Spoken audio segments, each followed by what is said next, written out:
అనుగ్రహం లేకపోతే వాడికి ఇంద్రియ లౌల్యం మీద భ్రాంతి ఉంటుంది. ఎందుకు దీన్ని కష్టపెట్టడం, హాయిగా దీన్ని సంతోషంగా ఉంచుకుంటే దీంతో సుఖాలు అనుభవిస్తే పోలా అన్న భావన కలుగుతుంది.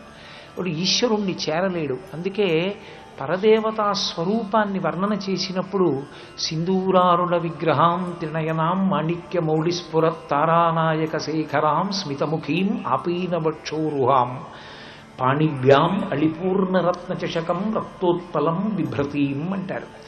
ఆమె చేతిలో ఒక అమృత పాత్ర వంటి పాత్ర పట్టుకుంటుంది. ఎవరిని అనుగ్రహించాలో వాడికి భక్తి పాశములు వేస్తుంది. ఎవడికి భక్తి భావన లేకుండా కేవలము లౌల్య బుద్ధితో ఉంటాడో అటువంటి వాడికి ఆమె చేతిలో ఉన్నటువంటి తేనె పాత్ర మీద సీతాకోక చిలుకలు ఎగురుతూ ఉంటాయి. అంటే వాడు ఇంద్రియముల యొక్క లౌల్యము చేత నశించిపోతాడు. దీనివలనే ఈ ఉపాసనా క్రమంలో కార్తీక మాసానికి ఇంత వైభవం రావడానికి కారణం ప్రధానంగా ఎక్కడుందంటే దేవతలైన వాళ్ళకి ఉపాసన లేదు. ఉన్న పుణ్యం పోతుంది, కింద పడిపోతాడు. క్షీణే పుణ్యే మర్త్యలోకం విశంతి. తిరియక్కులైన వాళ్ళకి అసలు ఉపాసన లేనే లేదు, వాళ్ళకి కర్మాధికారం లేదు. మనుష్యుడు ఒక్కడే ఉపాసన చేసి దేవత కాగలడు. ఇంద్రియలౌల్యమునకు వశుడై తిరియక్కుగా వెళ్ళిపోగలడు. లేదు, పరిపూర్ణమైనటువంటి జ్ఞానమును పొంది ఈశ్వరుని యొక్క కృపచేత మళ్లీ పుట్టవలసిన అవసరం లేనటువంటి పునరావృత్తి రహిత శాశ్వత శివ సాయుధ్య స్థితిని పొందగలడు. మనుష్య ప్రాణికొక్కడికే అధికారం, ఏ ఇతర ప్రాణులకు లేదు. కాబట్టి అమ్మవారి అనుగ్రహం లేకుండా అసలు ఉపాసనా క్రమంలో అడుగు పెట్టలేడు. అందుకే ఉపాసన దగ్గరికి వచ్చేటప్పటికి ప్రారంభం అశ్విని నక్షత్రంతో కూడుకున్న ఆశ్వీజ మాసంతో మొదలై మళ్ళీ వసంత నవరాత్రులు వచ్చేటప్పటికి చైత్రమాసం దగ్గరికి వచ్చేటప్పటికి అక్కడ శరత్కాలంలో నవరాత్రులు చేస్తే శారదా నవరాత్రులు, మళ్ళీ చైత్రమాసం దగ్గరికి వచ్చేటప్పటికి వసంత నవరాత్రులు. ఇందులో మొట్టమొదట అమ్మవారి అనుగ్రహాన్ని పొందుతారు. ఆషాఢమాసంలో అసలు ఈ ప్రయాణం ప్రారంభించడానికి గురువుగారి అనుగ్రహం, గురు పౌర్ణమి. తరువాత అన్ని విధాలుగాను అనుగ్రహించవలసినటువంటి లక్ష్మీ కటాక్షం. శరీరమునందు బలము తేజస్సు దగ్గర నుంచి ఒక ఉపాసనకి కూర్చోగలిగినటువంటి శక్తి దగ్గర నుండి అన్నీ ఇవ్వగలిగిన తల్లి లక్ష్మ అంటే గుర్తు. శ్రీర్లక్ష్మీర్ వరలక్ష్మీశ్చ ప్రసన్నా మమ సర్వదా అన్నప్పుడు శుద్ధలక్ష్మీర్ మోక్షలక్ష్మీర్ జయలక్ష్మీ సరస్వతి అని సరస్వతీ స్వరూపాన్ని శ్రీ సూక్తం లక్ష్మీ స్వరూపంలోకి చేర్చింది. సరస్వతీ కటాక్షమే లక్ష్మీ కటాక్షము. సరస్వతీ కటాక్షం లేకుండా నువ్వు అసలు ఈ ఐశ్వర్యాన్ని ఏం వాడుకుంటావు, పరమేశ్వరుడిచ్చిన శరీరాన్ని ఏం వాడుకుంటావు? అందుకే ఒక సంవత్సరాన్నంతటినీ ఒక రోజుగా భావన చేస్తే అందులో బ్రహ్మముహూర్తం ఆశ్వీజమాసం. బ్రహ్మముహూర్తం దాటినటువంటి కాలం, కొద్దిగా దాటినటువంటి కాలం కార్తీక మాసం. అందుకే కార్తీక మాసం దగ్గరికి వచ్చేటప్పటికి స్నానానికి అంత ప్రసిద్ధి రావడానికి కారణం అదే. సరే, ఆశ్వీజమాసం బ్రహ్మముహూర్తం అయినప్పుడు అది కూడా స్నాన వైభవానికి సంబంధించిందే. కానీ గౌణ స్నానము అని చెప్పి అథవా కనీసం సూర్యోదయాత్పూర్వం లేచి చేసేటటువంటి స్నానం వరకు కూడా ఉత్తమ స్నానమే. అందుకే కార్తీకం అందరికీ అవకాశం ఇవ్వగలిగినటువంటి ఉపాసన కాలముగా నిలబడుతుంది. కాబట్టి కార్తీక స్నానాలు అని పేరు వచ్చింది. అందుకే మీకు ఏ మాసంలోనూ ఆ మాసం పేరు మీద ఇన్ని ఉండవు. ద్వాదశి దీపాలని కార్తీక మాసమే, కార్తీక పౌర్ణమి అని కార్తీక మాసమే, కార్తీక దీపం అని కార్తీక మాసమే, కార్తీక స్నానం అని కార్తీక మాసమే. ఇందులో స్నానము వలన వచ్చేటటువంటి ఫలితమేమి అని అడిగితే వేదం 10 లక్షణాలు చెప్పింది. ఈ 10 లక్షణములను సంతరించుకోవడం కోసం స్నానం చెయ్యాలి. ఉపాసనా క్రమానికి ప్రసిద్ధి చెంది కర్మభూమి వేదభూమి అయినటువంటి ఈ భారతదేశంలో ఇక్కడ స్నానం అనేటటువంటిది కేవలము శరీర శుద్ధి కొరకు చేసేటటువంటి అంగము కాదు. 10 లక్షణములను పొందుట కొరకు స్నానం చేస్తారు. అందుకే స్నానం చెయ్యడానికి ఒక ప్రత్యేకమైనటువంటి విధానాన్ని రూపకల్పన చేశారు. ఒంటి మీద బట్ట లేకుండా స్నానం చెయ్యకూడదు. అసలు స్నాతకం చేసేటప్పుడు మాట ఇస్తాడు, నేను ఒంటి మీద బట్ట కట్టుకునే స్నానం చేస్తాను అని. ఒంటి మీద బట్టతో ఆ స్నానం చేసేటటువంటి ద్రవ్యమునందు నదీ స్వరూపములను ఆవాహన చేసి ఆ ఆవాహన చేయబడినటువంటి నదీ స్వరూపాలతో కూడిన పవిత్ర జలముల యందు మజ్జనం చెయ్యాలి. అథవా ఆ నీళ్లు తల మీద పోసుకొని స్నానం చేస్తారు. అందుకని ఆ స్నానం చేయడం వల్ల వచ్చేటటువంటి 10 గుణములు ఏవి అన్నారు. మొట్టమొదటిది మలాపకర్షణము. మలాపకర్షణము అంటే శరీరము నవరంధ్రములతో కూడి ఉంటుంది. 2 కళ్ళు, 2 చెవులు, 2 ముక్కు రంధ్రములు, 1 నోరు, మలద్వారము, మూత్రద్వారము. ఈ 9 రంధ్రములకు ఒక లక్షణం ఉంటుంది. అవి అస్తమానం కూడా మలాన్ని విడిచిపెడుతుంటాయి. ప్రతి క్షణం మలం చేరుతూ ఉంటుంది. ఈ మలం పోగొట్టుకోవడానికి శరీరమునందు శౌచము కలిగితే తప్ప ఉపాసన సిద్ధించదు.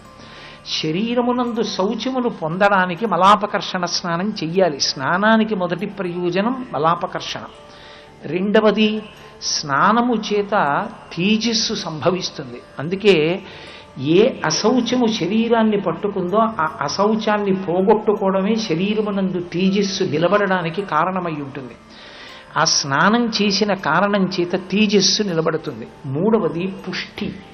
చల్లటి నీళ్లు తలమించి పోసుకొని స్నానం చేసినటువంటి కారణం చేత శరీరమునకు ఉపాసన క్రమంలో ఎలా వంగాలో ఎలా కూర్చోవాలో దానికి కావలసినటువంటి దారుఢ్యము లోపల ఉత్సాహం అబ్బుతుంది. ఆ మత్తు విరిగిపోయి హాయిగా కూర్చుని భగవంతుని యందు ఉన్ముఖమైన బుద్ధితో పూజా ప్రారంభం చేయగలుగుతాడు. అందుకని పుష్టి కలుగుతుంది. నాలుగవది, ఈశ్వరుని యొక్క ఆరాధన చెయ్యడానికి కావలసినటువంటి అర్హత దాని వలననే పొందుతాడు. మనం ఎంత మంచి బట్ట కట్టుకునున్నా తెల్లవారుజామున స్నానం చేయకపోతే పూజామందిర ప్రవేశం చెయ్యడానికి అర్హత ఉండదు. నిద్రపోయి లేచి దేవాలయంలోకి వెళ్ళకూడదు, స్నానం చేసి దేవాలయంలోకి వెళ్ళాలి. స్నానం చేస్తే తప్ప ఈశ్వరారాధనకు కావలసినటువంటి అర్హత లభించదు. కాబట్టి పుణ్యకర్మాచరణమునకు కావలసినటువంటి అర్హత స్నానము చేతనే సిద్ధి. తర్వాత ఆయువు. ప్రతిరోజు నియమం తప్పకుండా 3 పూట్ల స్నానం చేసేటటువంటి అలవాటు ఉన్నవారు శౌచమును నిలబెట్టుకుంటాడు. కాబట్టి చక్కటి ఆరోగ్యాన్ని పొంది దాని వలన దీర్ఘాయుష్మంతుడవుతాడు. ఆయువు, ఆరోగ్యము. చల్లటి నీళ్లు స్నానం చేసిన కారణం చేత, అంటే అనారోగ్యముతో ఉన్నటువంటి వాడు వేడి నీళ్లు స్నానం చేసినా శాస్త్రం దోషం పట్టుకోలేదు, అథవా విభూతి స్నానం చేసినా దోషం పట్టుకోలేదు. అసలు యథార్థంగా మాట్లాడితే బయట పంచభూతములు ఉన్నట్టే పంచభూత స్నానము అని ప్రతి వాళ్ళు చెయ్యాలి. అందులో ఒక ప్రత్యేకమైన స్నానం పంచభూతములలో ఒకటి ఆకాశం. ఆకాశ సంబంధమైన స్నానము దివ్య స్నానం అంటారు. అది ఒక పక్క ఎండ కాస్తూ ఉంటుంది, ఒక పక్క వాన చినుకులు పడతాయి. అలా ఉన్న పరిస్థితిలో సంవత్సరానికి ఒకసారైనా స్నానం చేయమన్నారు. అది దివ్య స్నానం. గోధూళి వేళ అంటారు.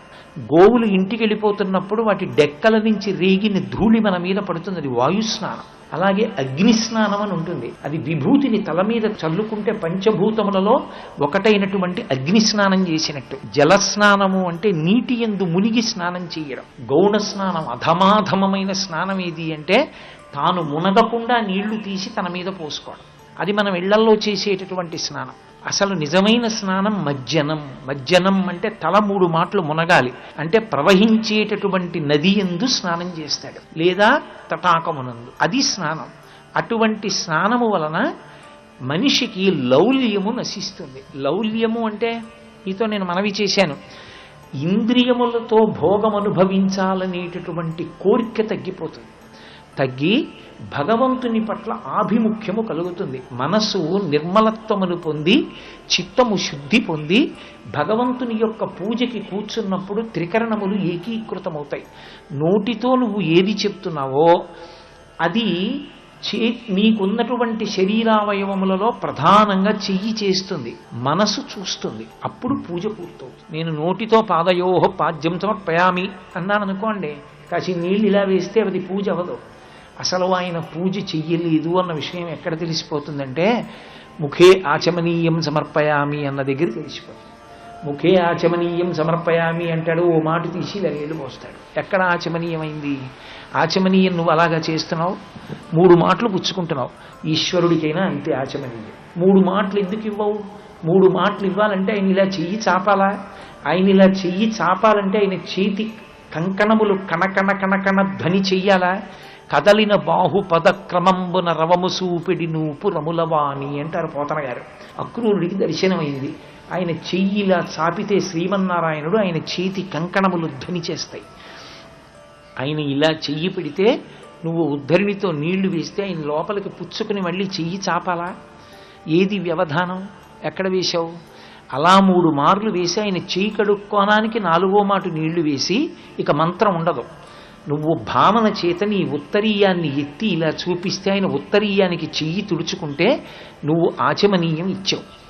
ఈ 3 ఏకీకృతము కావాలి అంటే నువ్వు నోటితో చెప్పిన మంత్రాన్ని మనసు దర్శనం చేసి చెయ్యి అలా కదిలి ఆ కాలమునందు ఎంత వ్యవధానం ఉండాలో అంత వ్యవధానంలో నీటి ధార అంత చక్కటి నిలబడిన బుద్ధితో నువ్వు సమర్పణం చెయ్యాలి అంటే దానికి శరీరం అంతా సిద్ధపడడానికి చల్లని నీటితో స్నానాన్ని శాస్త్రం విధించింది. ఇప్పుడు అలా చేసినటువంటి కారణం చేత లౌల్యము నశిస్తోంది అంది. అలా ఎవరు పూజ చేశాడో వాడు తపస్సిద్ధిని పొందుతాడు. ఎందుకని? మీ మనసు ఎక్కడ ఏకీకృతమై కేంద్రీకృతమై నిలబడిపోయిందో అక్కడ తపస్సు. కదిలిపోయే లక్షణం ఉన్న మనస్సు నిలబడిపోతే తపస్సు చేశాడంటారు.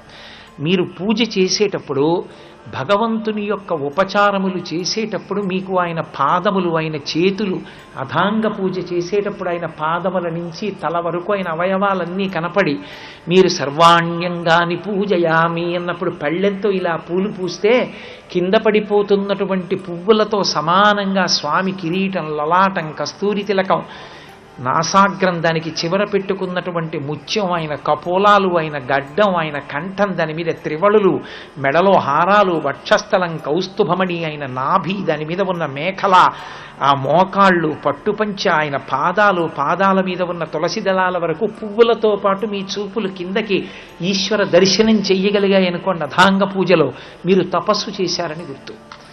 అది పూజ తపస్సుగా మారుతుంది. దీనికి అలా మనసుని నిలబెట్టగలిగినది ఏది అంటే ఒక్క స్నానమే. స్నానము చేత మాత్రమే అంటే నిద్రాణముగా ఉన్నటువంటి బుద్ధి, మనసు లేచి ఏకీకృతమవుతాయి, పరమ సంతోషంతో చేస్తాయి. అందున తపస్సుగా మారడం అన్న మాటకు అర్థం ఏమిటో తెలుసా? మూకశంకరులు మూక పంచశతి చేస్తూ చెప్తారు.